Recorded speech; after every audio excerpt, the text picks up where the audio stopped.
विस्तृत गाथा। राधा कृष्ण अनंत प्रेम और समर्पण की दिव्य गाथा। भूमिका: द्वापर युग का वो स्वर्णिम काल जब जब पृथ्वी पर अधर्म बढ़ता है तब तब भगवान विष्णु अवतार लेते हैं। द्वापर युग में उन्होंने श्री कृष्ण के रूप में जन्म लिया, लेकिन कृष्ण की लीलाएं तब तक अधूरी मानी जाती हैं जब तक उनमें ह्लादिनी शक्ति राधा का वर्णन न हो। राधा कोई साधारण गोपी नहीं थी, वे प्रेम की साक्षात प्रतिमूर्ति थी। एक गोकुल और वृंदावन का दिव्य मिलन। श्री कृष्ण का जन्म मथुरा के कारागार में हुआ, पर उनकी बाल लीलाएं गोकुल और वृंदावन की गलियों में पली बढ़ी।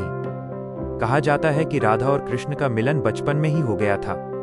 जब कृष्ण छोटे थे तब नंद बाबा उन्हें लेकर भांडीर वन गए थे, जहां अलौकिक रूप में राधा जी प्रकट हुईं और ब्रह्मा जी ने स्वयं उनका गंधर्व विवाह कराया था। यह इस बात का प्रमाण है कि वे आदिकाल से ही एक थे। 2 मुरली की तान और राधा का प्रेम। वृंदावन की कुंज गलियों में जब कान्हा अपनी बांसुरी बजाते थे तो पूरा ब्रह्मांड ठहर जाता था। यमुना का जल स्थिर हो जाता, गायें चरना भूल जाती और गोपियां सुध बुध खो देती थी।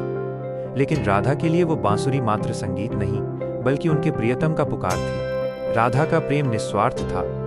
उन्हें कृष्ण से कुछ नहीं चाहिए था, बस कृष्ण की प्रसन्नता ही उनका जीवन था। 3 रासलीला, आत्मा और परमात्मा का नृत्य। शरद पूर्णिमा की रात को यमुना किनारे होने वाली रासलीला काम और वासना से परे एक आध्यात्मिक अनुभव था। कृष्ण ने अपनी माया से अनेक रूप धारण किए ताकि हर गोपी को लगे कि कृष्ण केवल उनके साथ नाच रहे हैं, लेकिन राधा हमेशा केंद्र में रही। यह लीला सिखाती है कि जब भक्त पूरी तरह से भगवान में लीन हो जाता है तो वो भगवान का ही रूप बन जाता है। 4 विरह की अग्नि और अटूट विश्वास। कंस के वध के लिए जब अक्रूर जी कृष्ण को लेने आए तो पूरे वृंदावन में शोक की लहर दौड़ गई। राधा जानती थी कि कृष्ण का जाना अनिवार्य है।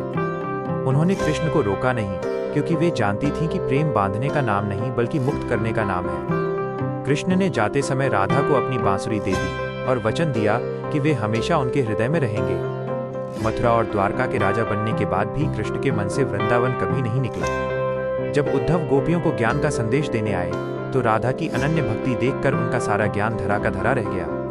उन्होंने समझा कि प्रेम ही सबसे बड़ा ज्ञान है। 5 राधा और कृष्ण, 2 शरीर एक प्राण। अक्सर लोग पूछते हैं कि कृष्ण ने राधा से विवाह क्यों नहीं किया। संतों का मत है कि विवाह 2 व्यक्तियों के बीच होता है, जबकि राधा और कृष्ण तो एक ही तत्व हैं। राधा ही कृष्ण है और कृष्ण ही राधा। यदि वे विवाह करते तो वे दुनिया को ये कैसे सिखाते कि प्रेम पाने का नहीं बल्कि खो जाने का नाम है। आज भी भक्त जब मंदिर जाते हैं तो पहले राधे बोलते हैं, फिर कृष्ण। ये राधा जी की भक्ति की शक्ति है कि भगवान स्वयं उनके नाम के पीछे चलते हैं।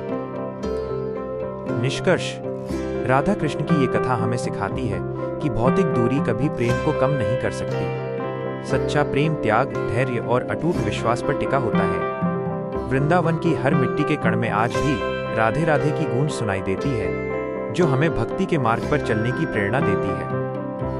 क्या आप इस लंबी कहानी के किसी विशेष भाग जैसे रासलीला या उद्धव प्रसंग पर कोई खास वीडियो स्क्रिप्ट या नई इमेज बनाना चाहेंगे?